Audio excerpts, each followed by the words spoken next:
Okay, so Nick Sharp. Wait, there's humans that work at Xactware? Number 1, 2, and 3, be like John. Yeah, everything concerning construction, you fake it till you make it. Well, I faked it till I made it. Yeah. Oh, dang. Hey, will you teach me how to learn Xactimate? We're kicking off a series. Kicking off a series. Xactimate Sessions. I understand you don't know construction, but it's your job to learn it. So we're putting kind of a series together on, various levels, I guess, of Xactimate. Tell people how pitiful your life was before Xactimate. And so, take your time, whether it's on the clock or off the clock. If you aren't working on this, be doing your research. And the whole goal is help people at various stages of learning to utilize Xactimate. You guys can handle it. Right? I think what you're doing is terrific. These stories are true.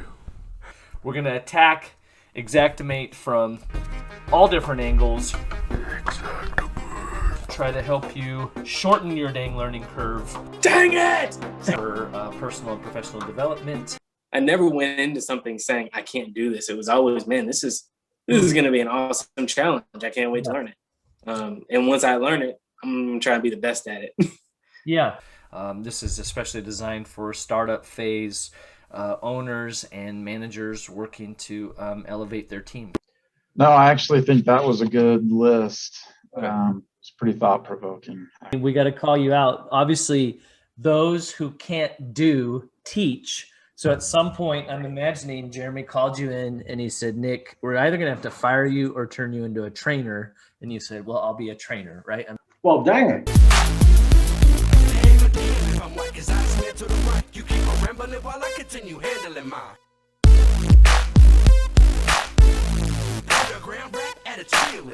What would you say you do here?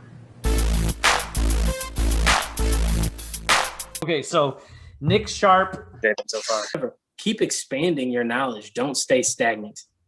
Stay up to date with what's happening in the industry. I had the recording paused this whole time. It was gold. No, Good. Oh, man. Welcome, everybody, to the DYOJO Podcast. Welcome, everybody, to the DYOJO Podcast, the most mediocre podcast in the industry. It's the most mediocre podcast in the industry. Yeah, looking good. That's the black DYOJO Podcast mixtape t-shirt? Is that new? Oh, yeah. You are looking dapper in the red Be Intentional DYOJO Podcast t-shirt. DYOJO Podcast t-shirt. DYOJO Podcast t-shirt. Okay. So you're taking the mixtape shirts and the red Be Intentional shirts to the Core Collective, August in Austin, Texas? Yeah, that's right. Core Collective, August in Austin. And I will be speaking at 2 sessions, 2 very mediocre sessions. It's the most mediocre podcast in the industry. Oh, dang. So you're speaking 2 sessions and you have a booth? There you go. Party in booth number 119. The 119! Oh, man. You say it's mediocre, but you're my favorite mediocre podcast host. Yes, sir. You are good. Wow. If you're good at something, never do it for free. Wow, you notice my new shirt. You know that we're going to Core to speak and have a booth. The 119! Didn't I see you on a not mediocre podcast? The IAQ Radio, the OGs of restoration podcasting. They were podcasting before podcasting even was a thing.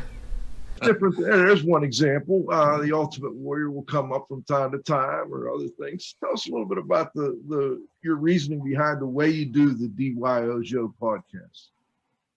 The DYOJO Podcast, I like to say okay. it is the most mediocre podcast in the industry, the property restoration insurance claims industry. We had 13 faithful listeners. We lost 1, unfortunately, so we're down to 12 and looking to add more. And you saw us on episode 633 of IAQ Radio, the OGs of restoration podcasting.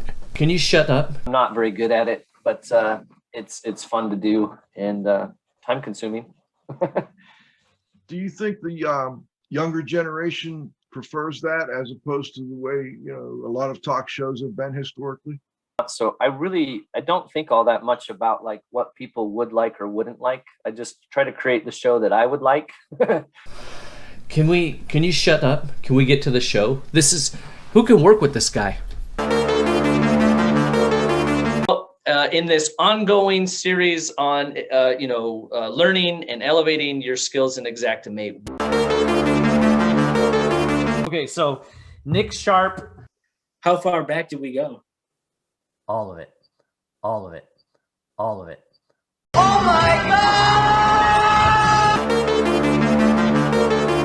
Is it true if I'm level 3 certified, then anytime someone rejects my estimate, I can pull the certification out and they will just cower? And this was the only time it didn't lag. Oh my gosh. It's all good, bro. Uh, Those are first time out jitters. Wow. How far back did we go? All of it. From like project manager. All of it. All of it. All of it. There's not a homeowner's manager at some carrier who's like, oh dang, John's got his level 3 cert, so he's right and I'm wrong. Yes, you heard that correctly. Brian Austin, Director of Training at Xactware, just said that people should be listening to the DYOJO podcast. Folks should be listening to you or watching you. And I believe in his own words, he said, it's terrific. Right? I think what you're doing is terrific. It's the most mediocre podcast in the industry. Oh, man. Good thing I was recording. Were you really? Yeah, I can send it to you. Oh, perfect. Okay. Like ransomware. It's like, I need $10,000. Okay. I wasn't recording. I'm just joking. Dang it. Well, dang it. Dang it! Oh dang. Dang it, I should have got the check. Yeah, you can send the invoice. Okay. Shoot. Okay, so Nick Sharp, how did you find out about the property restoration industry? How did that come across, and how'd you get into the gang? So it's a super long story. So I'll cut out all the good parts. I'm here now. Yeah. No, I'm just joking. So I started off when I was 19 years old. I knew Jeremy's family in Buffalo. And so they moved down here and we kind of were still in contact. And they said there was an opening at Reets or at Champion for cleaning carpet. So Carpet cleaning. started doing that. Yeah. And while you're cleaning carpet, you're also in mitigation. You're on the on-call schedule. When you don't have carpet to clean, you're going out on jobs. So it was kind of a dual role. Were you doing carpet cleaning mitigation up in Buffalo, or this is now you guys are in Tennessee? Ooh, close. Georgia. Okay. This was in Georgia. Okay. 19, doing carpet cleaning and just, having fun down in crawl spaces. Yep. There you go. Smiling. See that big stupid grin on his face? This is the part I paid you for? Yeah, so paid me, yeah. So what, I get 2 cups of coffee in the morning for this? So those of you that are, been follow John and the DYOJO podcast and his books. John's first book was on estimating, and the second book, or maybe it was the other way around, on the... No, you got it. See, yeah. book number 2. Yeah, book number 2, the intentional culture. John's, moniker is the intentional restore.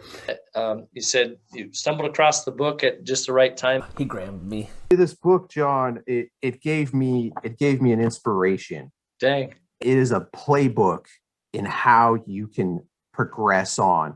I saw this book on Amazon. Be intentional It looked like estimating. it was a standalone. It was original. There's nothing like it out there. Dang. It is developing your mindset and your habits for success. This book, I read it Be as soon as I intentional got estimating. it, and when I was a water technician, and it actually broke down everything that you would need to think about, hey, this is actually something that I can do. I would rather you just said thank you and went on your way. The Intentional Estimating, the most mediocre book available on the market. There's nothing like it out there. So how did that progress then into estimating? What was your estimating journey? That's another long one. Well, and two, maybe what are some of those things as you think about that? Because that's what we want, people that want to get into estimating to grow their career, but also people maybe that are helping people in their own organizations. What were some of those key things that, transitioned you from I'm running a 1 to now I'm getting carpal tunnel on the keyboard? Exactly. My eyesight. I would say, so I started when I was doing mitt and carpet cleaning. I realized I couldn't do that forever. Yeah. Even at 19, right? Yeah. Started asking Jeremy, I definitely didn't want to leave. I liked the environment. But he offered me, hey, there's a position in marketing, there's a position in construction. Which do you want? And chose construction, even though I didn't know anything about construction. I didn't know what. That I hired, like the one that I just hired, zero construction experience. None. Yeah. Which is fine because they are taking somebody that has all the experience and all they have to do is be really good in Xactimate. They're going to learn. And so there's a couple things I would say they need to do to learn. One, go out there occasionally and see how it's done. Yep. Like just let the project manager know, hey, when you're doing countertops, let me know. I'd like to go out there for half a day just to see how it's done so I can write a better estimate. Visit the site. The other, Xactimate actually provides, people think it's boring, but there's so much information and detail. The ILX construction training. If you buy an annual Xactimate license, included in that is a license to our learning management system. There's more. And you have access to all of our courses in that. There's more. And we have upwards of 20 courses in there. Not all of them are Xactimate focused. There's more. We publish a lot of content on YouTube that's free. Those are those expert tips. Part of that is like an 80-hour, maybe it's 40 hours, maybe it's 80 hours, I can't remember. I did it when I first became an estimator, got a certificate and everything for it. But the ILX construction series is just from the ground up of how a house is built. So it's more book smart of construction, but it will help you identify all the little nuances and variables that we use in Xactimate. You were totally green, and then, but you and went. So after that, we started doing budgeting. There's like a coordinator aspect where you would take the estimate that somebody else wrote and create a work order out of that.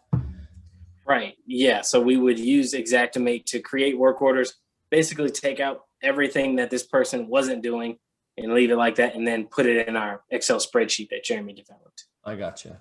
And because you guys were experimenting with basically contracting with your employees, right? Exactly. Yeah. So we wanted to make sure, construction, especially on program work's tough. So Jeremy's making sure we make our profits, same time making sure that the guys are happy. So in order to do that, we track every single penny that came through there. Yeah. So you'd break the scope out. I think we've used a lot in the past is the recap by category as kind of a master budget, but you're talking about, I think, hopefully most people are aware, but I don't want to assume that there's the scope report in Xactimate or that you can use for having your guys kind of check the list in each room. And you were just breaking that down even further to this is your specific scope. Right. And so sometimes we were even breaking down line items, half line items. So we would, you're going to do, half, you're going to install the toilet and this person is detaching the toilet. So we would break it down fully and then give them a scope of work, give them a material list, and give them a contract for what they would do. And so it cut out, all the shopping at Home Depot. Hey, going off to lunch. Got to Home Depot, spent there 2 hours, got to the job, did an hour, went to lunch. That was an hour, came back, worked 2 hours. I'm in traffic. So I got to leave now. It cut all of that out. And they were much more efficient and they made much more money because it's harder to make that transition, but just kind of just outlining how the money's made, right?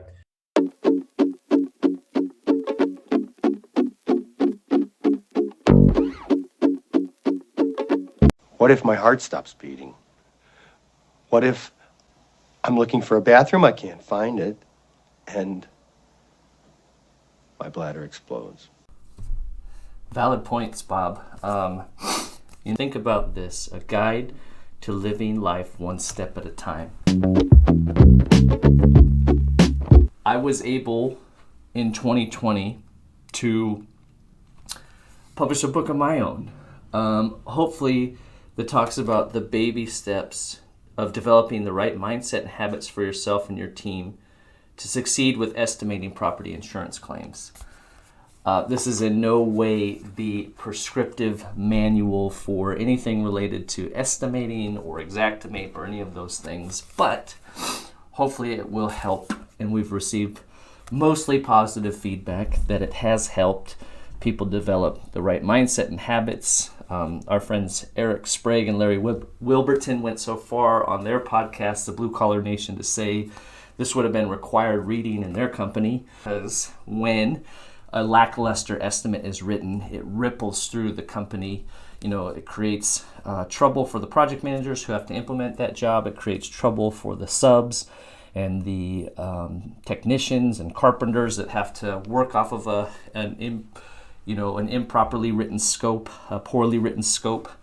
And then it creates troubles with supplements if you're not capturing all of those things. So having the right mindset and the right habits can set you and your team up for success. So take those baby steps and read our latest article in the Restoration and Remediation magazine, my column, The Intentional Restorer.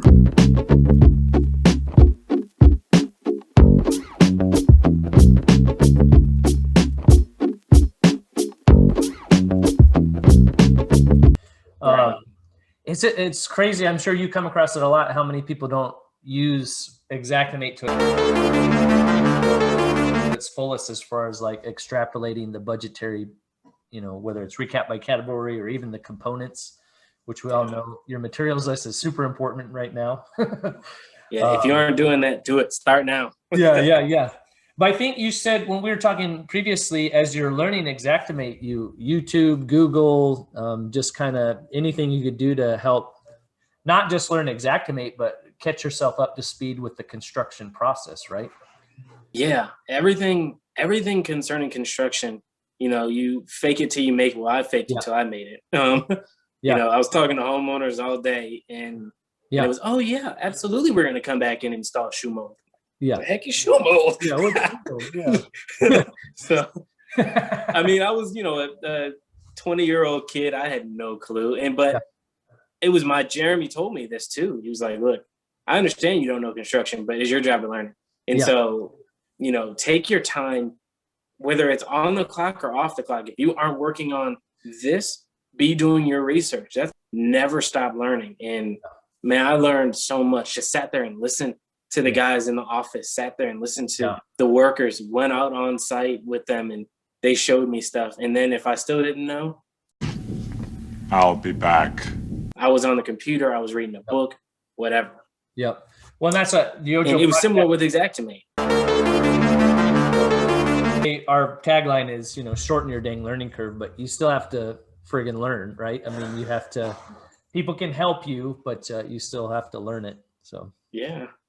And Xactimate was very similar. Like I started off just sketching my house in my spare time, or I had a book of roofing samples. Yeah. And so sketching just the roofs that were trying to make look similar. Yep. No one necessarily sat down with me, and I never took an Xactimate course and, learned it, and it just took time. Yeah. Yeah. So I think previously when we were talking, you went from that kind of coordinator role into project management and then eventually into estimating. Is there some key things that you felt help you make that transition and to be prepared to have a fighting chance at being a successful estimator?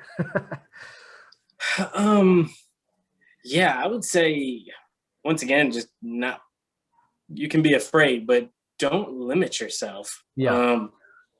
I never went into something saying I can't do this. It was always, man, this is going to be an awesome challenge. I can't wait to learn it.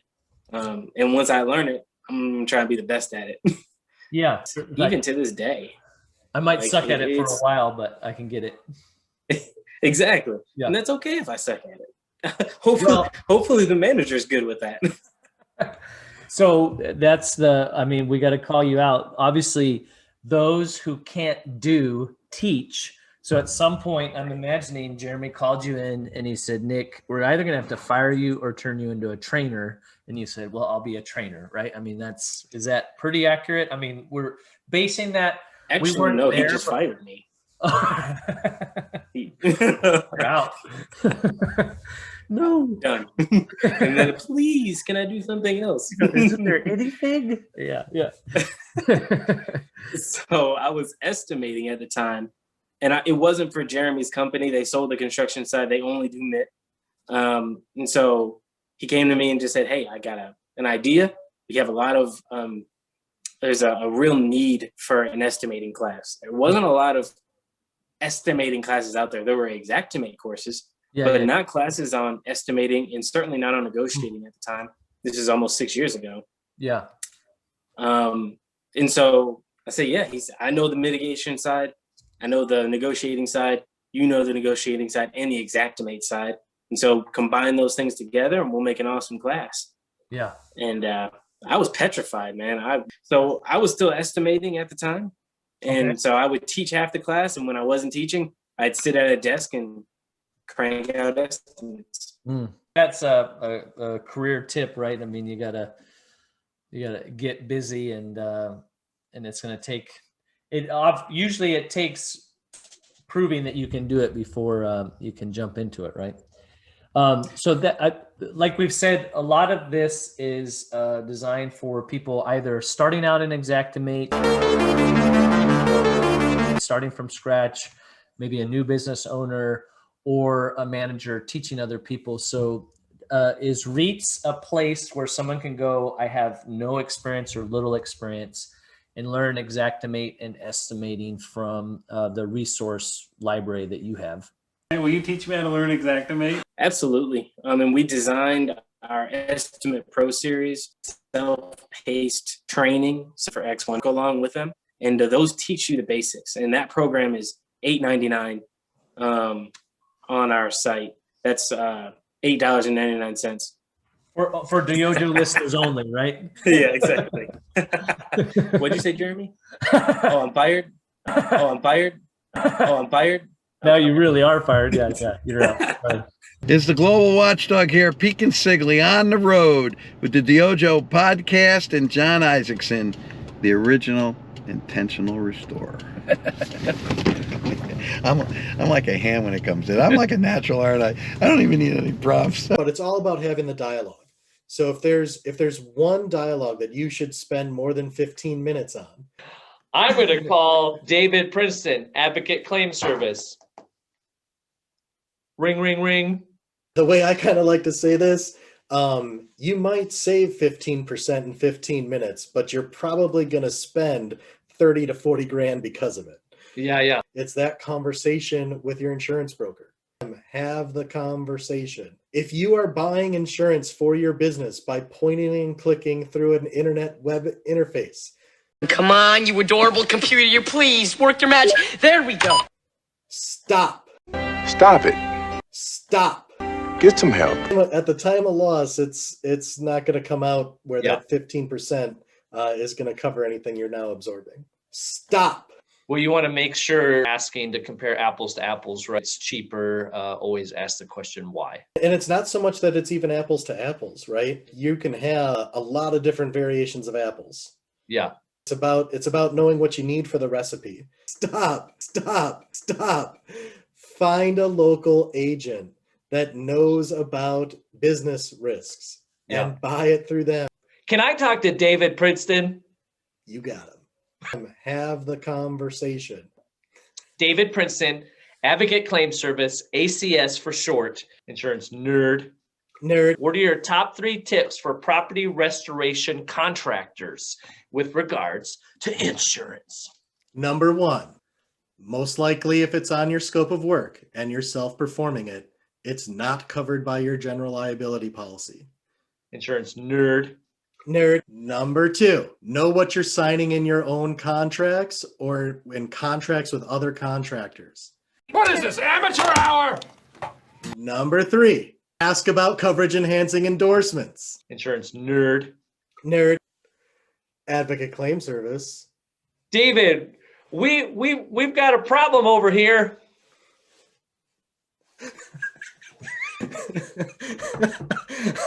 I don't know what I'm supposed to do. What am I supposed to do with that? Bespoke advocacy. So, bespoke advocacy. You know what, John? It sounds like you got to get to the root cause, which is probably in your culture. Read this book, Be Intentional Culture? It's bespoke. Bespoke advocacy. So what is bespoke advocacy? It's a custom tailored solution to what the problems are that you're facing. Boom. When it feels like the adjuster isn't working on your behalf and you need to take the anxiety out of claims, that's when you need Advocate Claim Service. Insurance. David Princeton, Advocate Claim Service. If I want to take the anxiety out of my claim, who should I call? Advocate Claim Service. Advocate Claim Service. Take the anxiety out of claims. Advocate Claim Service. No more anxiety with claims. And now we return to our regularly scheduled program. So after you watch the videos, then we encourage you to come to class. Now you've learned the basics. You know what questions to ask. Because when you're first starting off, I can teach you all this stuff and you might get a quarter of it. Yeah. But if you learn the basics and then come to class, so learn the basics with the videos, then come to class. Now I can build on top of that. We don't have to focus on just basics. Now we go in depth with line items and actually making you some money. Yep. Yeah, that's the key. So the resources are there for people to learn from scratch and then come to class and how to bump that up. So these are the questions I really enjoy asking everybody in this series on Xactimate. But what are 3 things that you feel like every intentional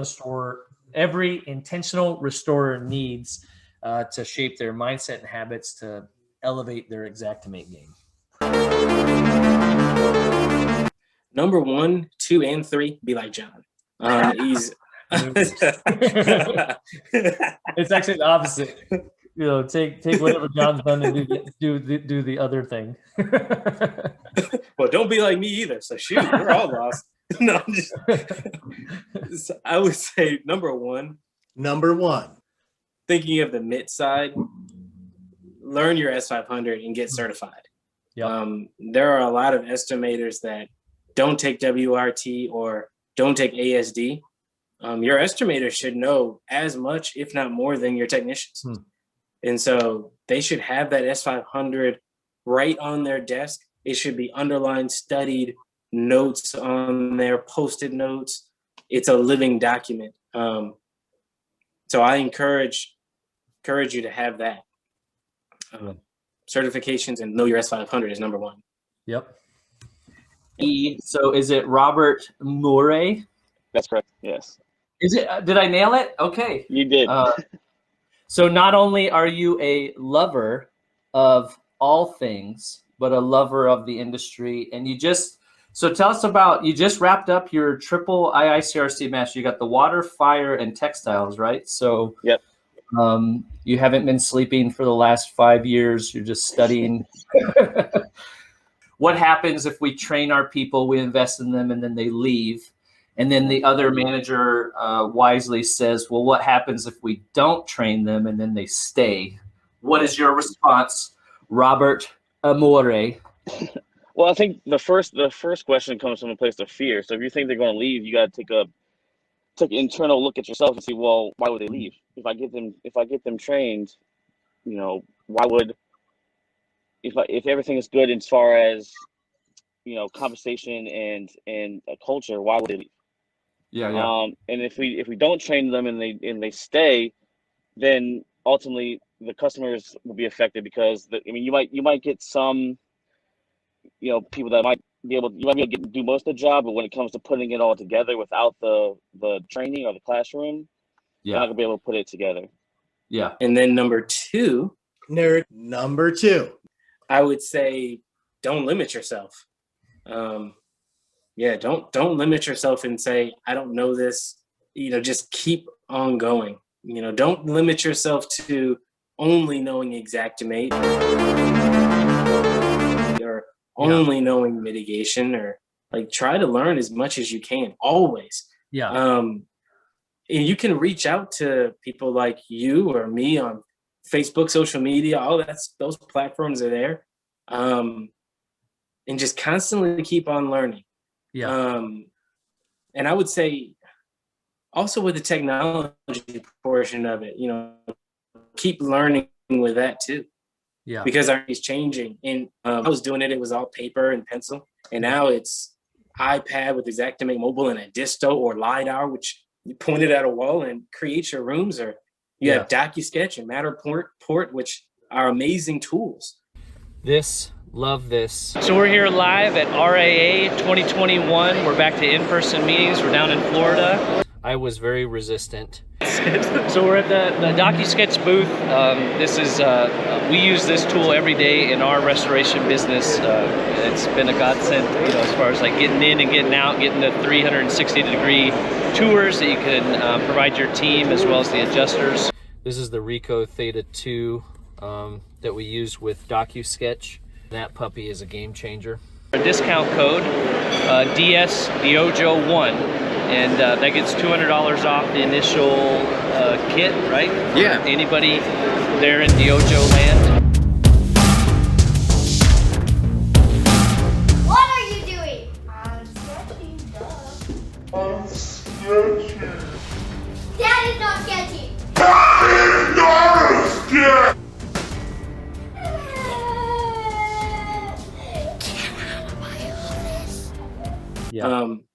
Your job is changing, and next year your job will not be the same as it is this year.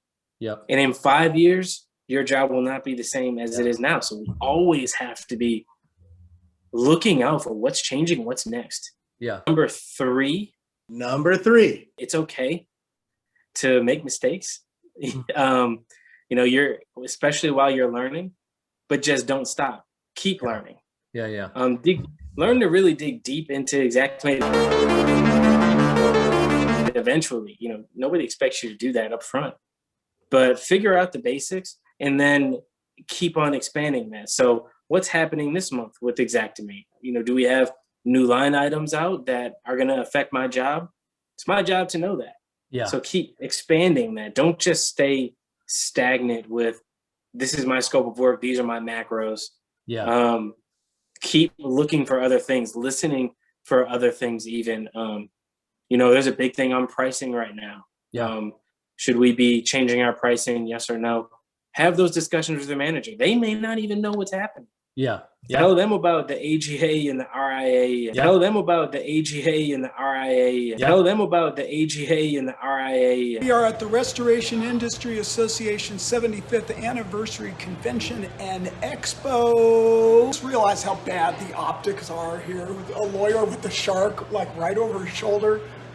You set this up like this. It was intentional. The intentional restore. So be very, very careful going on a live broadcast with this man because he might get you in trouble in the process. What do we got? If anybody cares. DYOJO rocks. We love DYOJO.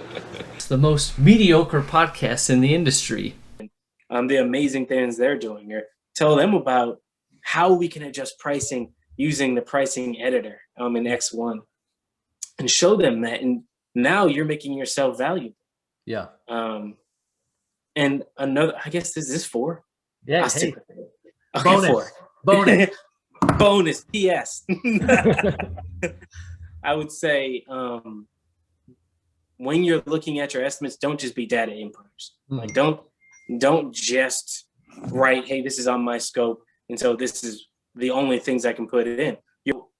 Look at those estimates, and just because it wasn't on the scope of work this time, that's a problem. Yeah, you can't put it on your estimate now, but make sure that it doesn't happen again. Yeah. Like, hey, why didn't we block and pad? Yeah. Why didn't we protect furniture in this room? $40 for a block and pad in this room and $60 to protect furniture. That's $100. Yeah. And we got 4 rooms. That's $400 we lost on this job. Yeah. Over the course of 200 jobs, how much money are we talking about? Yeah. It's massive. Yeah. And so as an estimator, it's your job to point those things out. Say, hey, these are the line items we're not doing on a regular basis, and it's costing us money. Last point, I think you had talked about prior to is if people are commission based, or even if they're not, understanding how the company making money leads to us being able to give raises or buy new equipment. Oh, you don't like your van? Well, guess where that money comes from, But you want to raise? yeah. I mean, that's it all comes together, but then you actually have to do it. But I think even that, like you were talking about the S500, be an auditor, don't limit yourself. I think all that ties into, your whole organization has to have continually work on clarifying your vision, building consistency, and then holding everybody accountable from top to bottom. So if the estimator just holds that information, nobody benefits, and it's gotta filter through your whole system, especially if you're doing program or whatever, however your revenue comes in, you've got to train people on how to operate, right? And maximize those details so that everybody can communicate the story of the loss, right? And to me, it's really amazing that the knowledge for the estimator is kind of put to the back of the bus sometimes. We focus on training our technicians. They go to WRT, they go to ASD, they go to AMRT, they go to health and safety training, they go to OCT, they get all these certs, and then they're like, okay, our estimator, take the certification course, which teaches you how to sketch a roof, which you'll never do. Yeah. They don't necessarily teach you about line items and how to use line items. They teach you how to put them in. Yeah. But why are we teaching estimators the program instead of teaching them what's going to be profitable? Why are we teaching estimators the program instead of teaching them what's going to be profitable? Why are we teaching estimators the program instead of teaching them what's going to be profitable? Yeah. Preach. Yeah.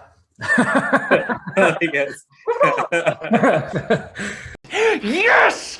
Yes! Oh, yeah! Can you feel that, buddy? Huh?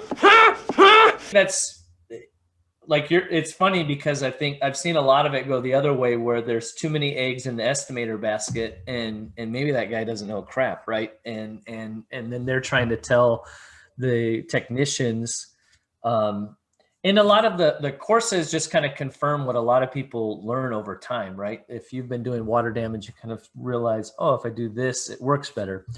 And so, but yeah, I think you've got to be holistic in your approach to an organization and training, and not create little silos, right? But have everybody work together. I think you brought up the estimator bringing stuff up. And I know I came to a pretty large team, and that was the first thing I did. We had messed up on a job, and I said, hey, I want to talk about this. And everybody's like, well, he did it, or she did it, or that person did it. Like, that's not what I'm here for. This affects all of us, right? And so let's talk about it. Let's address it moving forward. And I'm not trying to say it's your fault, because that doesn't do anything. It doesn't help us. Nope. So, gotta be a team. Nick, thank you for spending the time with us. I really like seeing your stuff online, and it's been nice to finally put a face to it.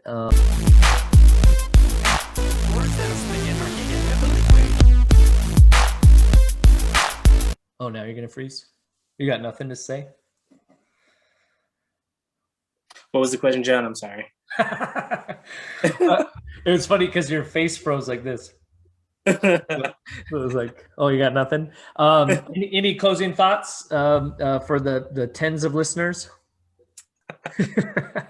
Yeah, buy John's book. It's amazing. I did want to add, I've read John's books, and you can find those at any discount bookstore all over. The author of Be Intentional Culture, Be Intentional Estimating. They're real popular in Goodwill. Nope, it's a very good book. I've read it as well. The Intentional Estimator, which I've gifted a couple times as well to help new guys in the business, and it's very helpful. So it's wonderful to have you guys today. This is going to be cool. We're going to have some fun. I didn't realize Jared was here. You didn't think he was going to come? John's upset that Jared got invited. A little bit of competition. I'll be quiet. I won't say anything. That's probably for the best. John.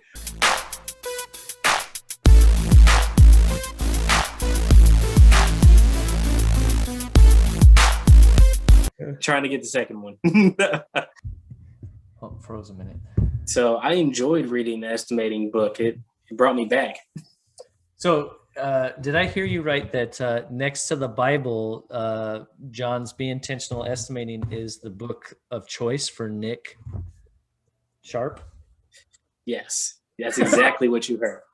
Put that out loud and proud.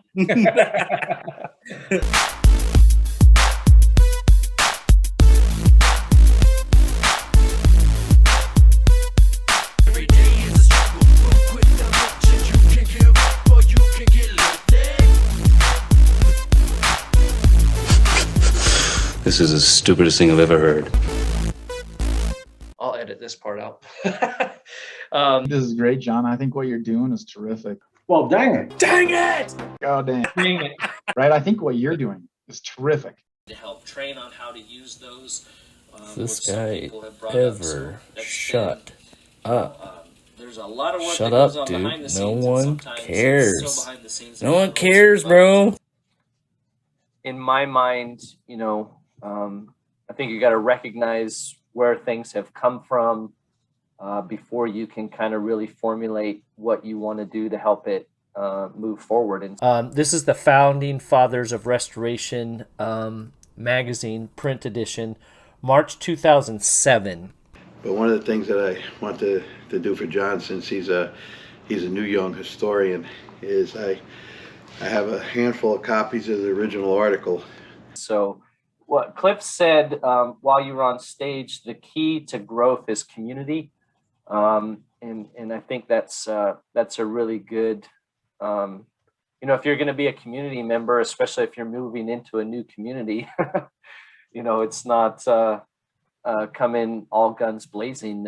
Sometimes it takes a minute to sit and observe and figure out where you might be most of use rather than what might be most of use to you. There's the cover story in the feature article. Founding father number 1, Marty King. Founding father number 2 is Lloyd Weaver. Founding father number 3 is Cliff Slotnick. And founding father number 4 is... Ask not what you, or ask not what your country can do for you, but what you can do for your country. There you go. There you go.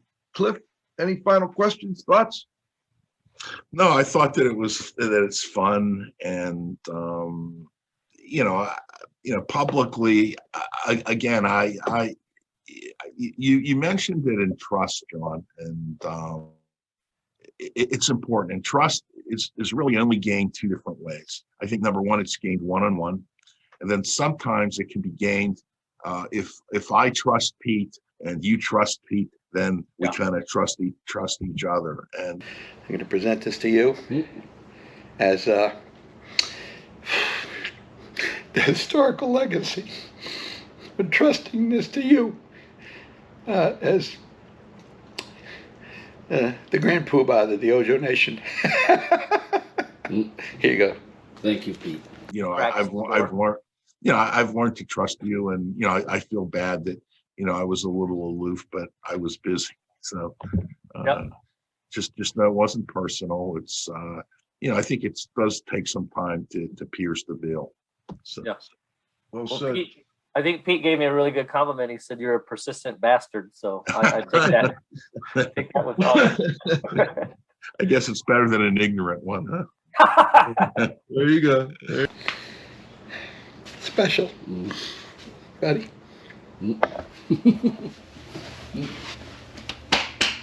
I do appreciate it.